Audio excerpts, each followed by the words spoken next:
del hotel, del Gran Hotel Laco, que es donde ubicamos nuestro set, nuestro trabajo, donde realizamos nuestro programa a diario, bueno, ven que todavía queda nieve que, bueno, que poco a poco irá, bueno, pues deshaciéndose, y que en cotas más altas, evidentemente, pues esto se va a convertir en agua que irá a nuestros pantanos, ríos, etcétera, etcétera. Bueno, para hablar de la situación que, bueno, que nos viene, de la situación en la que estamos, de la que venimos y de la Agencia Vasca del Agua, vamos a hablar con el director general de la misma, Íñigo Ansola Careaga. Egunon, buenos días. Egunon. ¿Lo he dicho bien? Sí, lo has dicho perfectamente. Es que siempre cuando leo, a veces leo tan rápido que a veces no sé, sí. Me quedo pues en la agencia en medio, me quedo con el apellido en no sé dónde. Agencia Vasca del Agua. Lo he dicho bien. Bueno, URA. Pues, URA. Eso es. Digo, he dicho bien lo del... Ahora viene el tema del deshielo. Viene el tema de las cotas altas, donde hay mucha cantidad, metros y metros de nieve, que bueno, en función de cómo deshiele, eso va a ir calando a través de las montañas, filtrándose. Bueno, pues nuestros acúferos, va a acabar en los ríos, va a acabar en nuestros pantanos. Bueno, una situación complicada, pero antes de llegar a ese punto me gustaría que la gente que nos está viendo ahora entendiera qué es esto de la Agencia Vasca del Agua, URA, dónde nace, por qué, con qué objetivos. La Agencia Vasca del Agua nace de la extinta Dirección de Aguas del Departamento de Medio Ambiente del Gobierno vasco. A través de la Ley Vasca del Agua, tras la aprobación de la Ley Vasca del Agua en el año 2006, posteriormente se crea la Agencia Vasca del Agua. Al fin y al cabo, ¿qué es la agencia? Es la administración hidráulica, la administración que lleva a cabo las políticas hidráulicas del país. Por lo tanto, el objetivo principal de la Agencia Vasca del Agua es conseguir que las masas de agua de la comunidad autónoma del País Vasco tengan un buen estado ecológico. Ese es el principal objetivo. Añadiéndole a eso, junto con ese objetivo de obtener un buen estado ecológico, está también todo lo que es la gestión de inundaciones, todo el tema de prevención en cuanto a dónde nos situamos. Todos sabemos que en nuestro país tenemos muchísimas masas de agua, sobre todo tenemos ríos. Durante muchísimos años se ha construido de una forma, pero en pleno siglo XXI ya no nos podemos permitir que se construya más en zonas inundables, por lo tanto tenemos una labor preventiva muy importante. La mano del hombre siempre al acecho de eso es naturales. También es verdad que vivimos en una orografía muy complicada y las oportunidades de asentamiento tampoco son tan amplias, ¿no? Por lo tanto, es cierto que hemos tenido que invadir aquello que nosotros solemos decir pertenece al agua, ¿no? Y entonces vamos a decir que por una parte está esa labor preventiva a través de un régimen de autorizaciones, pero luego también está la de actuar allí donde ya estamos asentados, aminorar el riesgo de inundaciones para que en primera instancia las personas corran menos riesgo y luego todos los bienes materiales. ¿Qué es lo que decíamos un poco, hacía la introducción? Decía, ya apelaba un poco a la imagen que tenemos detrás nuestra con el tema de la nieve, repito, en alturas, es decir, en las montañas hay unas cantidades tremendas, inmensas de nieve, que esa nieve tiene que ir deshaciéndose poco a poco, que como tú me apuntabas bien antes, fuera de cámaras, me decías, bueno, si el deshielo con el frío va poco a poco, bueno, pues no hay mucha preocupación porque, bueno, al final esto de la destrucción va a ser más... Pero ¿y si hay un deshielo muy rápido? Es decir, ¿en qué situación nos podríamos encontrar? Esperemos que no estemos en esa situación. Las previsiones que tenemos para esta semana son de bastante frío, sobre todo hoy a la madrugada, bueno, mañana a la madrugada va a hacer muchísimo frío y podemos decir que a lo largo de esta semana el deshielo no va a ser tan brusco. Y añadiéndole a eso, tampoco se esperan grandes precipitaciones en forma de agua, por lo tanto el deshielo va a ser progresivo. Sí, porque sería problemático, ¿no? Si lloviese ahora, claro, si claro. llover... Una de las preocupaciones, una vez de que nieva con la cantidad que ha nevado, es que tenemos una gran reserva de agua en los montes y si se deshiela, si se convierte en agua de golpe, tendríamos un problema, ¿no? Pero no se prevé que tengamos ese problema en este momento. O sea que, en ese sentido, tranquilidad. Tranquilidad. Bueno, me decías para mañana, pero entiendo que, hablando vosotros del sistema de prevención y alertas hidráulicas, entiendo que eso lo tenéis calculado y tendréis exponencialmente hecho unos cálculos para las próximas semanas, entiendo, ¿no? Eso es. mira, ¿Cómo funciona? Mejor desde dicho, el día... casi mejor nos explicas cómo funciona. Te voy a hacer un resumen de lo que ha sido este episodio, ¿no? Vale. Que empezó el día 29 de enero, jueves, a la tarde.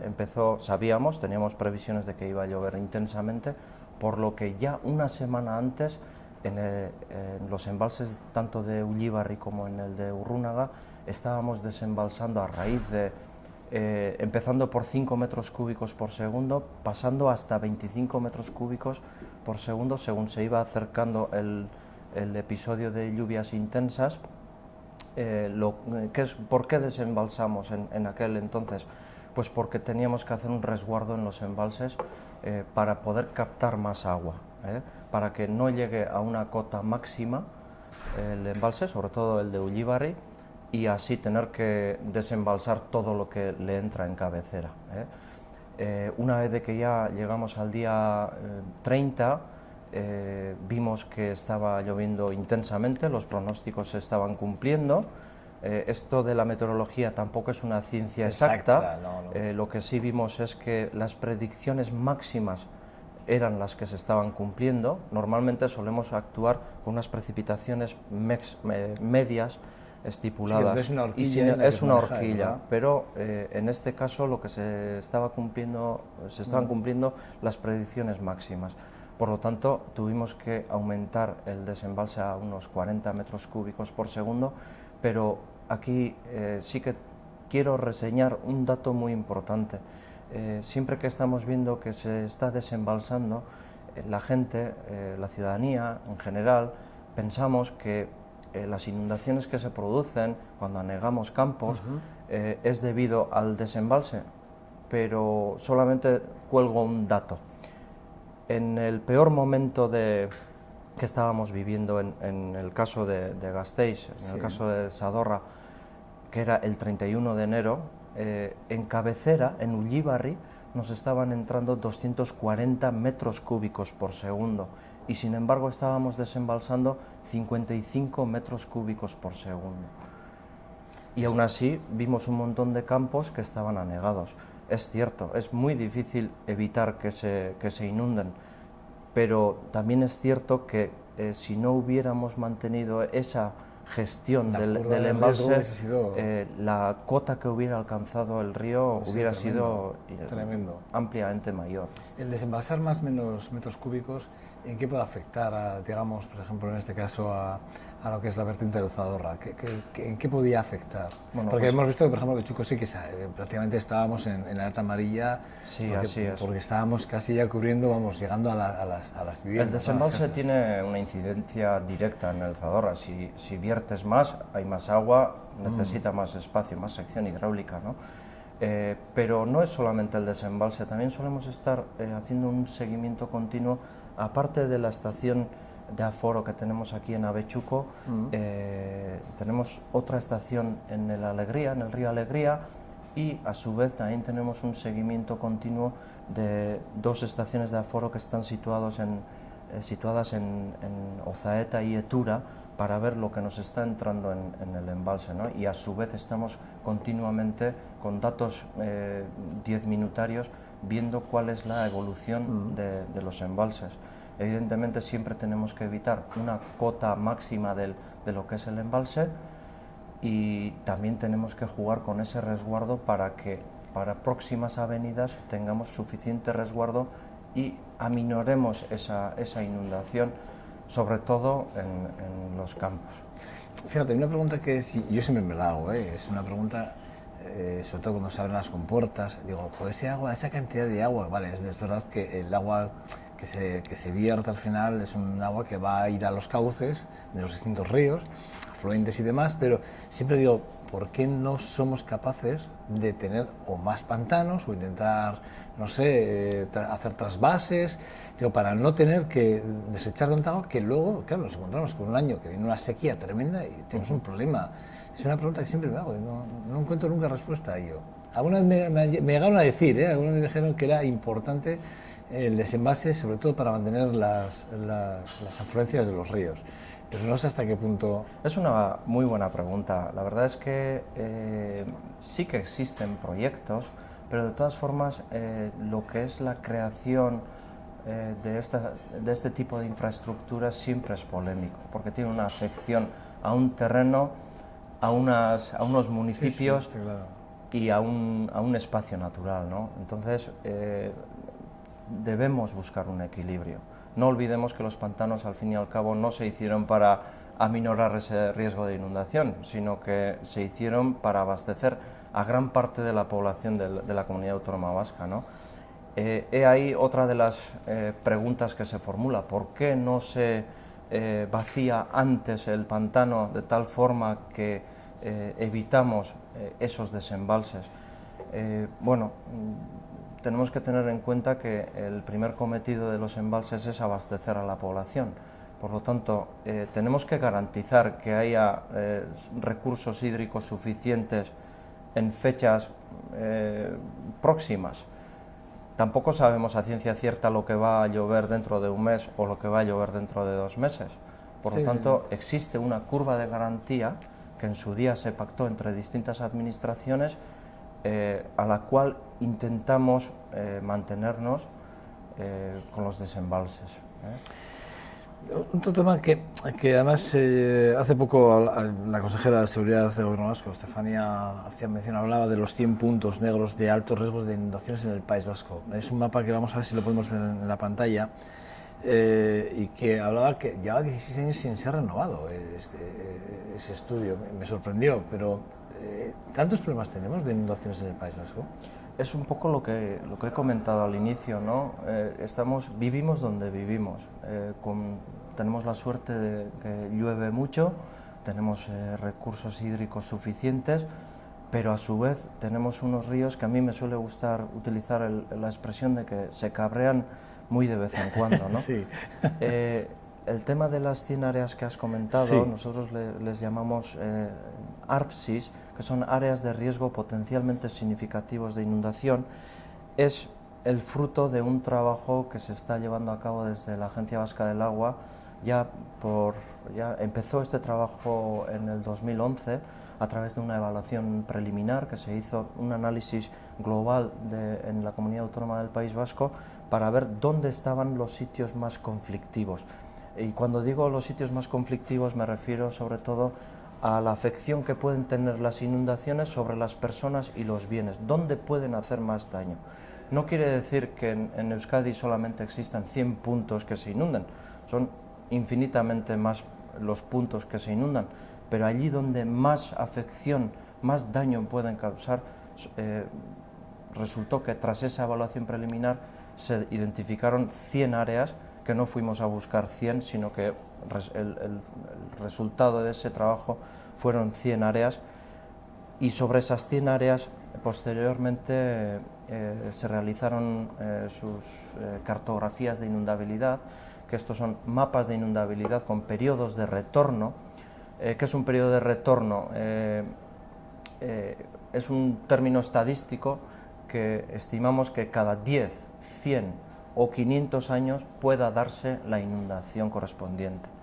Entonces, en esas 100 áreas de riesgo potencial, lo que se han hecho son estos mapas de inundabilidad que se aprobaron en junio, bueno, se publicaron en junio del 2013 y en diciembre del 2013 se aprobaron ya definitivamente, con los que nosotros, en ese régimen de autorizaciones que he mencionado antes, nos basamos para poder autorizar o no promociones de viviendas, urbanísticas. ¿Y planes de actuación también estarán complementarios? Posteriormente, pues una vez de que se han hecho esas cartografías, ahora en este momento nos encontramos en fase de redacción, bueno, más bien se han redactado, estamos en fase de consulta pública de los planes de gestión de riesgo.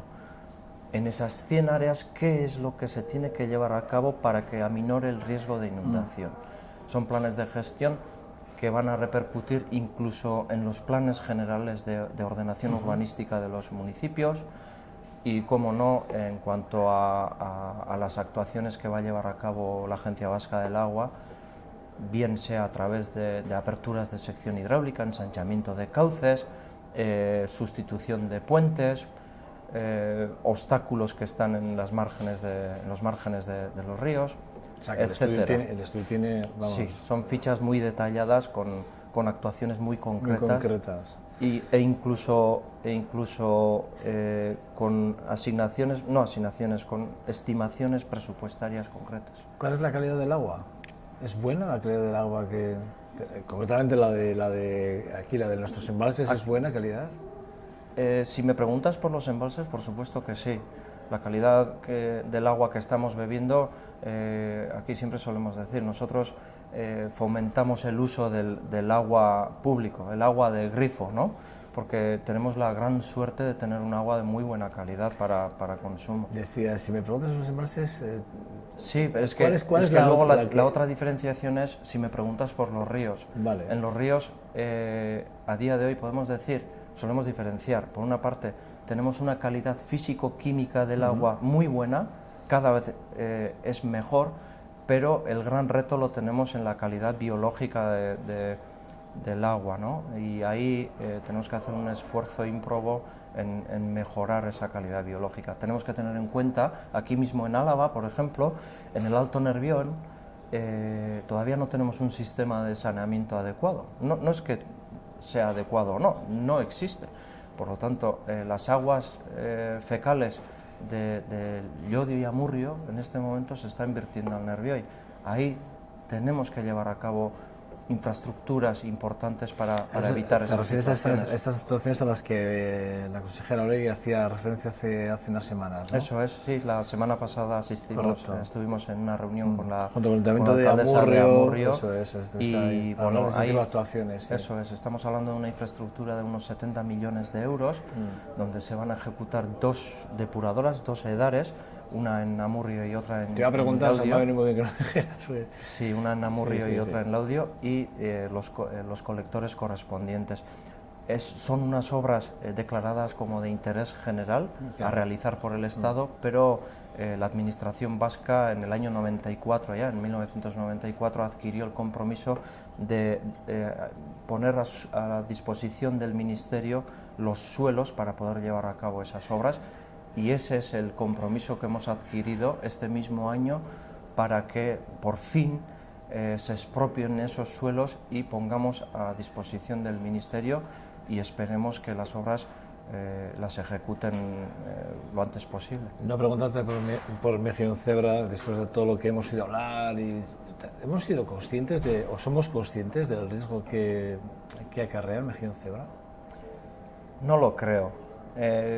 Yo diría que yo he visto a la gente en el pantano con una alegría y sin protección de ningún tipo. Lo que pasa es que es muy difícil para la ciudadanía ser consciente del daño que puede causar el mejillón cebra, ¿no? Lo que sí es cierto que aquellos entes que están gestionando el agua son muy conocedores del daño que ocasiona el mejillón cebra, porque al fin y al cabo es un ser viviente que se procrea con demasiada facilidad y además invade todo lo que son las tuberías, incluso llegando a cerrarlas, ¿no? Es que a mí me sorprendió realmente. Yo cuando empecé a leer sobre el asunto, a mí me preocupó mucho y observé que la gente que se baña en el pantano o que utiliza colchonetas y tal, no sé qué, alegremente, no hacían nada después, o sea, recogían todos, o sea, no había ningún tipo de... Vosotros estabais en unos decálogos a seguir, no seguía. Era un problema de concienciación. Pregunto, no sé, te pregunto. ¿Se hizo pedagogía en ese sentido? Al fin y al cabo estamos hablando de que las larvas del mejillón cebra se adhieren a todo lo que son sustancias sólidas con gran facilidad, ¿no? Tenemos que tener en cuenta que esas larvas no las vemos, pero una vez de que nos movemos, bien sea a través de esas colchonetas que tú haces mención, o bien sea en barcas, y las llevamos a otra masa de agua, estamos transportando esas larvas, ¿no? Esas larvas que, como he dicho anteriormente, no las vemos, pero ya las estamos transportando. ¿Cómo se controla eso, Íñigo? ¿Hay alguna fórmula de controlar? ¿Cómo lo tenéis medido? Estamos llevando a cabo un seguimiento exhaustivo de cuál es la evolución. ¿Ha habido crecimiento desde el control? Sí, se está extendiendo en el Nervión Ibaizabal. Sí. Se está extendiendo y bueno, pues al fin y al cabo lo que estamos llevando a cabo son bueno, por una parte el control, de ir analizando dónde se está procreando, y por otra parte medidas tales como evitar la navegación en los pantanos nuestros, o lo que comentabas difícil, tú, ¿no? sí, así es, o la propia pesca, que tanto enfado ha causado Claro. entre los pescadores, pero es que basta que entremos en el agua con unas catiuscas para que luego transportemos las larvas a otro sitio. Entonces son medidas que sí se adoptan, pero muy difíciles de controlar. Bueno, yo, Ansola, siempre un verdadero placer, director general de URA, bueno, de la Agencia Vasca del Agua, es un verdadero placer. El placer es mío, estoy muy a gusto además. Bueno, yo lo que sí que me gustaría es que cada cierto tiempo a la agencia hay digamos, estamentos públicos a mí que yo creo que son importantes y que deben de tener una presencia en medios, sobre todo para tranquilizar o no, o para dar ciertas informaciones que pueden aparecer o no en ciertos medios y que a veces no comprendemos, entendemos, y a mí sí me gustaría darte la oportunidad de que esta casa la tomes como vuestra y que cuando queráis, porque sois 150 trabajadores los que hacéis posible... 158 exactamente. Ah, 158, yo tenía el dato de 150 de vuestra distribuidos página. en 4 oficinas. Eso es, bueno, pues creo que el trabajo de esos 158 trabajadores se pueda ver por lo menos plasmado en nuestra televisión local y tan cercana. Ya sabéis que podéis contar conmigo todas las veces que haga falta. Ha sido un verdadero placer, cuídese usted y nada, le dejo libre, que sé que tiene otras obligaciones, ¿vale? Es que ricasco. A usted, Venga, bueno, a usted nada, les espero en 2 minutos, perdón, que seguimos en 2.5 Gasteiz VTV. Hasta ahora, gracias.